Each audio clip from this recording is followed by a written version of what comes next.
Olá, amigos do Vestibulando, tudo bem? O tema da nossa aula de hoje será Brasil Colônia. Vamos identificar as principais instituições e as principais atividades econômicas do período colonial. Preste atenção nesta gravura.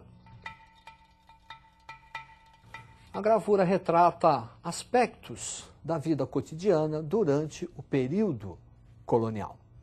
Período colonial que está subdividido em pré-colonial e colonial.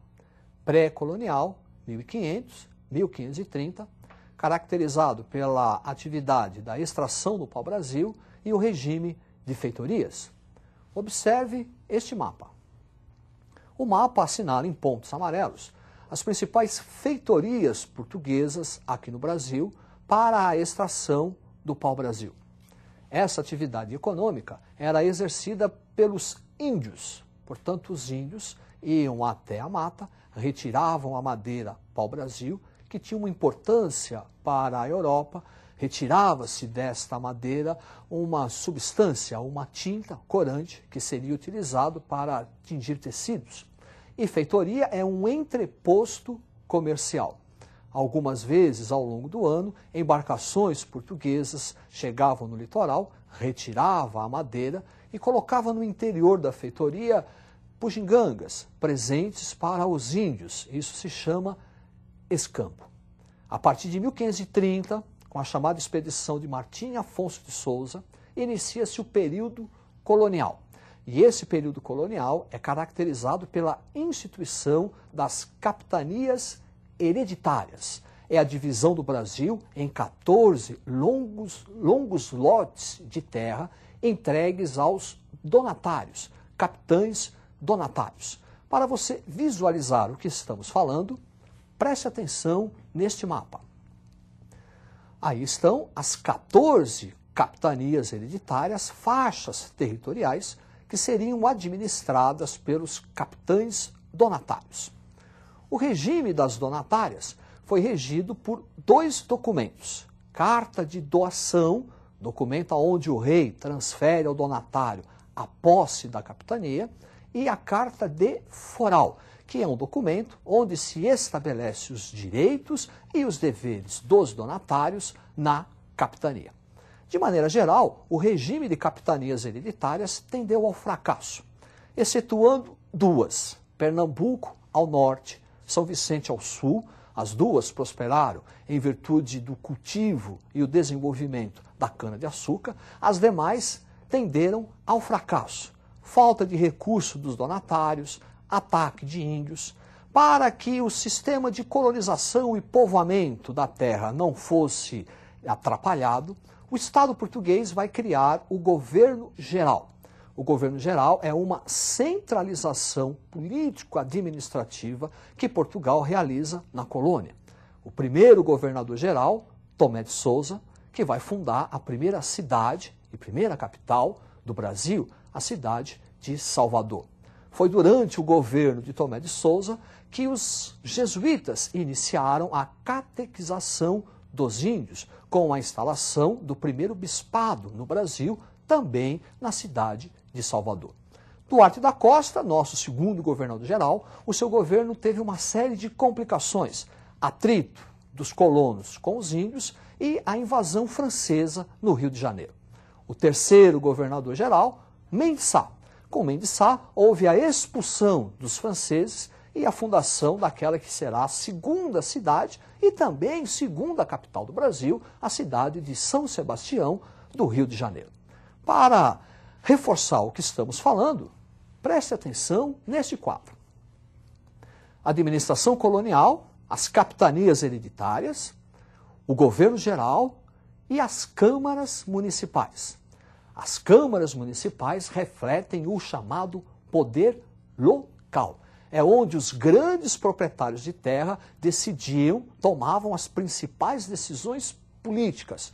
Aumento de salário, cunhagem de moeda, aumento ou não dos impostos. Eram representados pelos chamados homens bons. Quer dizer, para ser vereador, que era em número de 3, tem que ser grande proprietário de terra e escravocrata. Para ser juiz, também tem que ser um grande proprietário de terra e escravocrata.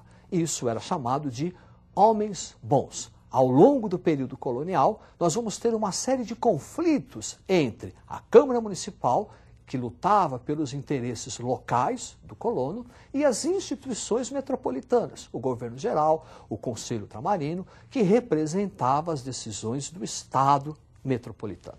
Sobre a atividade econômica, o primeiro grande produto vai ser a cana-de-açúcar, o mundo do açúcar, desenvolvido a partir da plantation, o latifúndio, monocultor, escravocrata. Nesse mundo do açúcar, vamos destacar o enorme papel dos holandeses, responsáveis pelo financiamento para a montagem do engenho colonial, também responsáveis pelo transporte do açúcar para a Europa, refino desse açúcar e depois a distribuição do açúcar refinado por toda a Europa. Preste atenção nesta gravura. Aí está o engenho colonial. Podemos identificar a senzala, onde ficavam os escravos, a Casa Grande, não só residência, mas também um quartel-general, um centro administrativo de toda a vida colonial, ali a capela e aqui o engenho colonial, o principal local do mundo do açúcar. É por isso que falamos agromanufatura do açúcar. Quer dizer, primeiro, a agricultura, o cultivo da cana-do-açúcar. Manufatura, que é transformar a cana-de-açúcar em açúcar, no engenho colonial. Na casa de purgar, na fornalha, a transformação da cana-de-açúcar em garapa, melaço, para finalmente a produção do açúcar. Além da atividade econômica açucareira, temos também o tabaco, importante atividade que vai suprir o mundo do açúcar de escravos, utilizado no tráfico negreiro, e a pecuária, uma atividade importante para o mundo do açúcar, já que a pecuária era responsável pelo fornecimento do alimento, a carne, o leite. Também a pecuária era utilizada no transporte, o famoso carro de boi, e força motriz para o funcionamento da moenda, que vai transformar a cana-de-açúcar em garapa. Esse mundo do açúcar é tão importante que podemos fazer uma comparação com a pecuária. Preste atenção no quadro. Açúcar é uma atividade econômica desenvolvida no litoral, litorânea, mais próxima à zona de escoamento para atender às necessidades do mercado externo. Já a pecuária não, foi uma atividade econômica do interior. A pecuária foi uma das atividades que vai favorecer a interiorização da colonização, porque a pecuária voltava-se para atender às necessidades do mercado interno. No mundo do açúcar, trabalho escravo, e na pecuária, trabalho livre. Muita atenção, pecuária, trabalho livre, porque a pecuária no Brasil é uma pecuária extensiva. O gado fica solto, à vontade. Então você não pode colocar escravos para tomar conta. É aí que vai surgir a famosa figura do boiadeiro. Como diz aquela canção, sou desse chão onde o rei é peão. Então perceba, no mundo do açúcar, por causa da escravidão, a noção de trabalho que nós temos é negativa. Quando falamos de pecuária, por causa do trabalho livre, a noção de trabalho que nós temos é uma noção positiva. Uma outra atividade econômica, mineração, também responsável pela interiorização da colonização do Brasil e responsável pela mudança social, econômica e cultural do período colonial. Preste atenção no mapa. Aí estão identificadas as principais áreas de mineração do período colonial. Perceba, vestibulando, que elas são interioranas. É por isso que dissemos que a mineração é uma atividade responsável pela ocupação do interior da colônia. A mineração também é caracterizada pelo forte fiscalismo do Estado português para evitar a prática do contrabando.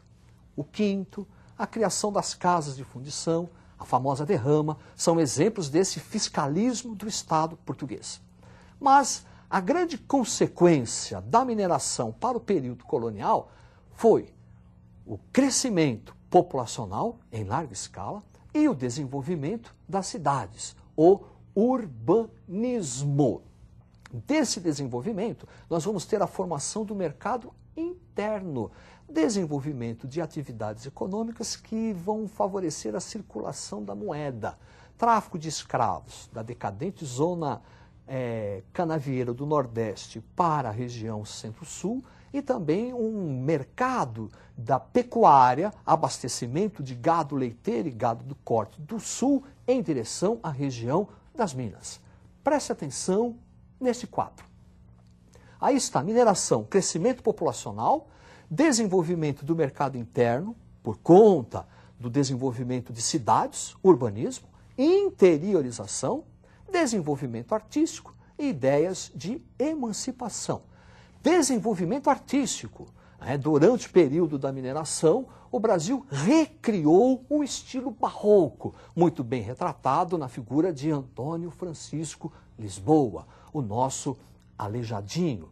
E também no sentido da literatura, desenvolvimento da escola literária, o arcadismo, muito influenciado pelo iluminismo europeu. E ideias de emancipação. Em virtude do desenvolvimento de uma classe média rica ligada à área mineradora, os pais mandavam seus filhos estudarem na Europa. Quando eles voltavam da Europa, voltavam trazendo ideias de liberdade, igualdade, fraternidade, as ideias do iluminismo. E não é, por acaso, vestibulando, que o primeiro movimento que vai procurar separar o Brasil de Portugal ocorreu na região das Minas, a Inconfidência Mineira. Preste atenção neste quadro.